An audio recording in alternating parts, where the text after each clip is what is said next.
Halo Bal, gimana kabarnya nih? Udah lama nggak ketemu. Alhamdulillah, baik ya. Jadi kenapa kok tiba-tiba hubungin aku?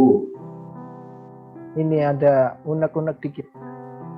Apa? Tadi aku kan baca berita nih menarik soal pelayanan di Bank BCA. Nah, Ya. kan kantor kita dan BCA kan sama-sama dalam tanda kutip ya menjual pelayanannya ke masyarakat.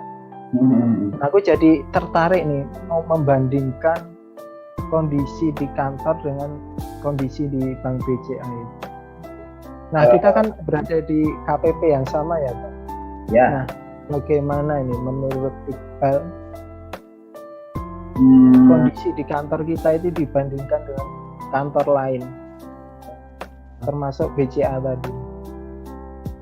Kalau menurutmu di KPP itu permasalahannya apa aja yang biasanya muncul kalau dalam hal pelayanan?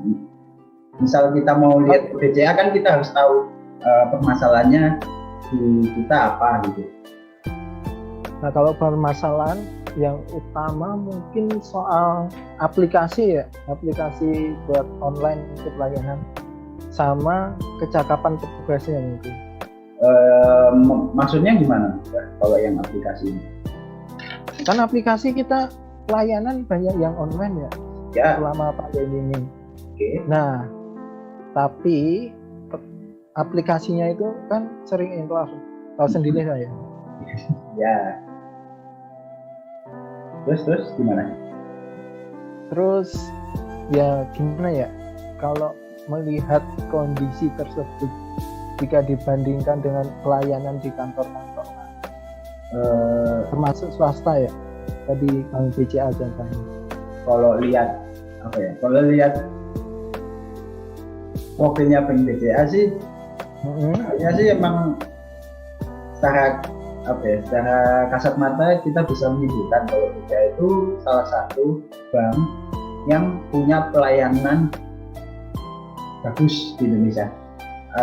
Itu bisa kita lihat dari waktu BCA dapat apa ya, disebut oleh Forbes sebagai bank terbaik di Indonesia pada tahun 2019. Itu Forbes loh yang memberikan predikat. Oh Forbes, iya, tadi aku juga udah baca juga. ya kan? Nah, Ya. kalau lihat di BCA itu kan tadi disebutkan kalau permasalahannya itu ada di aplikasi atau situs pendukung sama dari kecakapan pegawai ya. Mm-hmm. Nah, kalau misal kita lihat di aplikasinya di Bank BCA itu kan ada namanya aplikasi namanya BCA Mobile. Nah, itu mobile bankingnya untuk nasabah BCA untuk transaksi dan segala macam. Nah, Iya. kalau aplikasi mobil BCA Mobile ini terkenal, kalau aku baca review-reviewnya di Google Play Store, itu aplikasi yang jarang terjadi gangguan. Jadi aplikasinya itu stabil. Terus, Stabil. terus ini aplikasinya itu ringan. Kan emang sekarang banyak aplikasi-aplikasi perbankan dan tampilannya harus kita akuin bagus banget. Cuma kadang itu pihak-pihak pengembang itu melupakan sisi kenyamanan pengalaman kita dalam mengakses aplikasi itu, user experience. Nah, hal itu yang dimiliki oleh BCA. Jadi waktu nasabah mengakses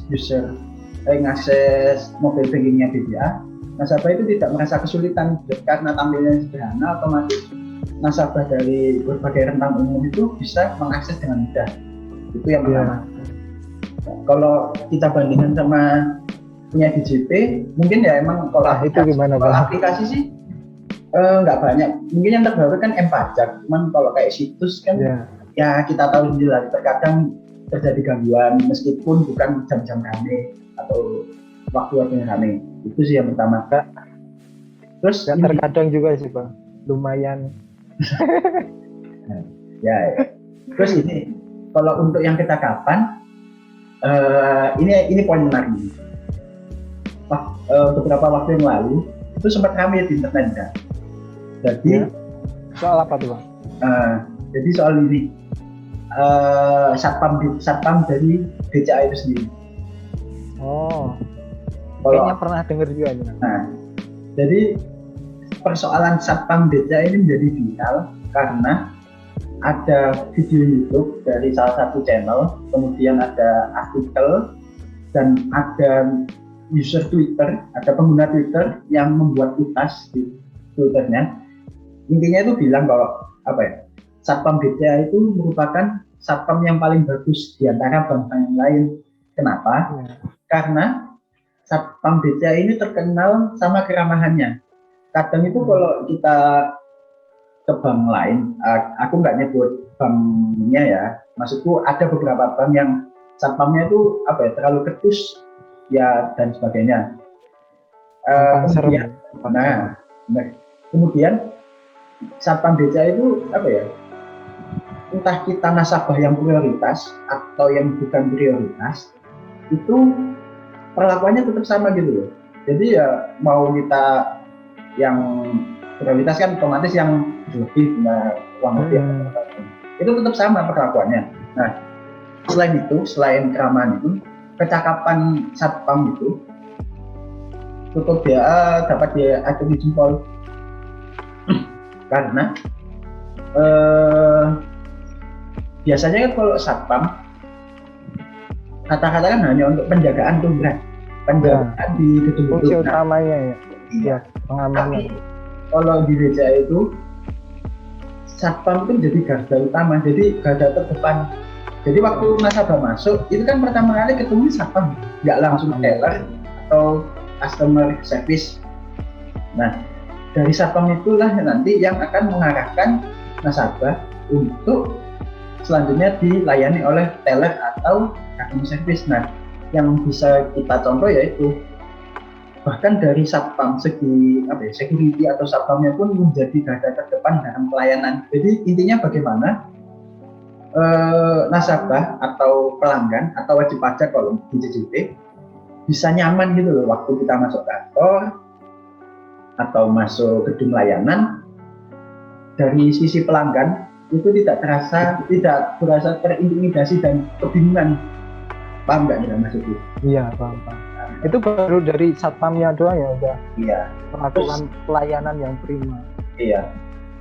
Terus itu kan dari pegawainya sih, Indra.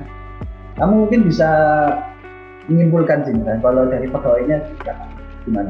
Kalau dari pendapat selama saya mengamati ya selama ini, itu kalau di pegawai di kantor ya, terutama masalah komunikasi sih. Kayak masih kaku gitu sama mereka. Yang kedua soal pemahamannya terhadap perpajakan, itu kan kadang-kadang masih kurang ya. Jadi ketika WP konsultasi ke kita, itu kita harus tanyakan dulu ke belakang, ke back office, baru balik lagi ke depan. Nah itu kan jadi pelayanannya nggak efektif ya. WP harus menunggu lagi gitu. Itu kalau dibandingkan dengan BCA gimana?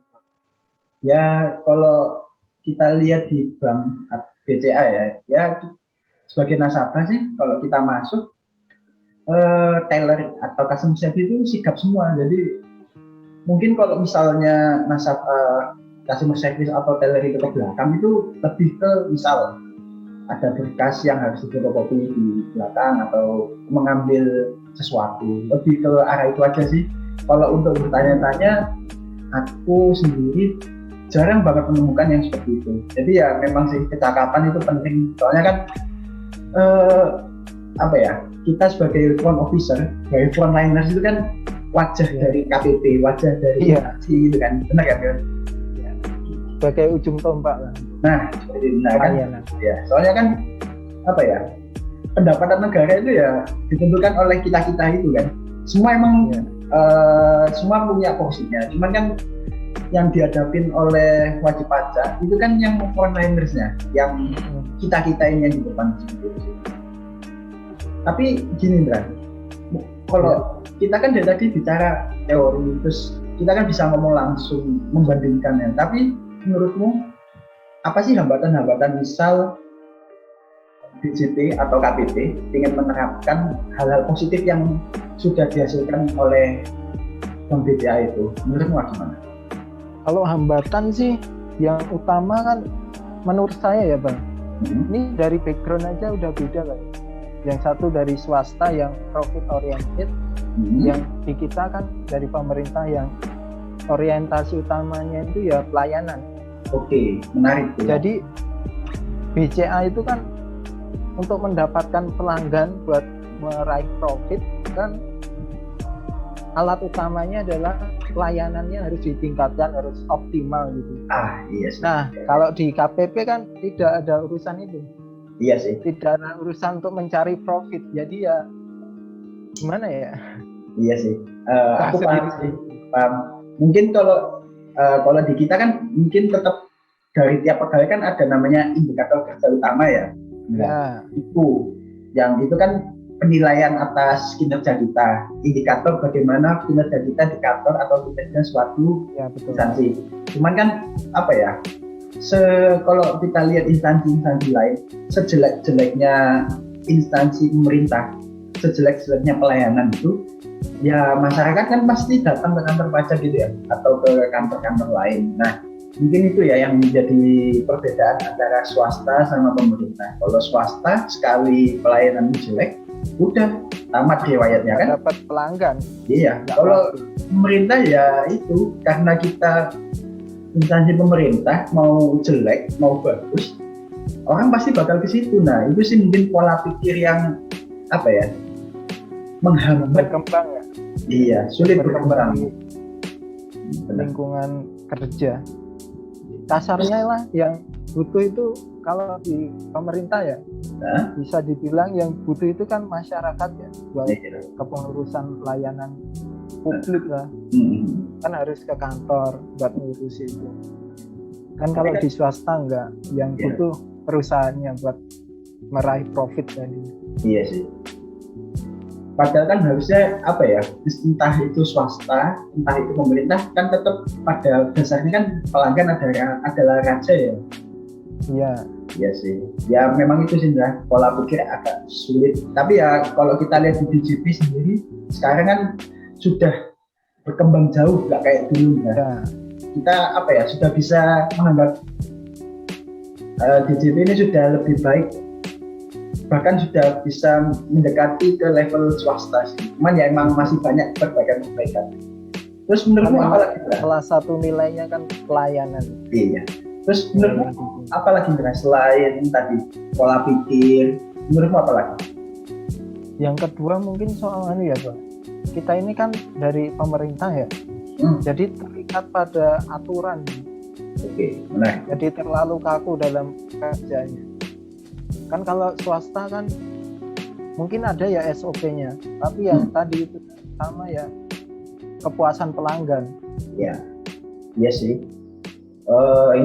Itu poin menarik sih benar. Soalnya kan ya itu tadi yang kamu bilang, karena kita instansi pemerintah, ada aturan-aturan dari pemerintah yang mengikat kita. Ya memang kalau swasta juga ada aturannya.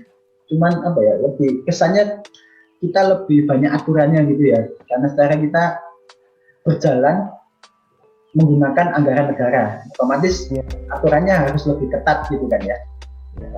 Terus ketika mau inovasi mungkin yaitu kita nggak bisa sebebas perusahaan swasta, karena mungkin kalau inovasi apa ya, harus berjenjang gitu ya, harus minta persetujuan dari atasan di atas, nanti ke atas lagi gitu ya. Ke atas lagi, iya.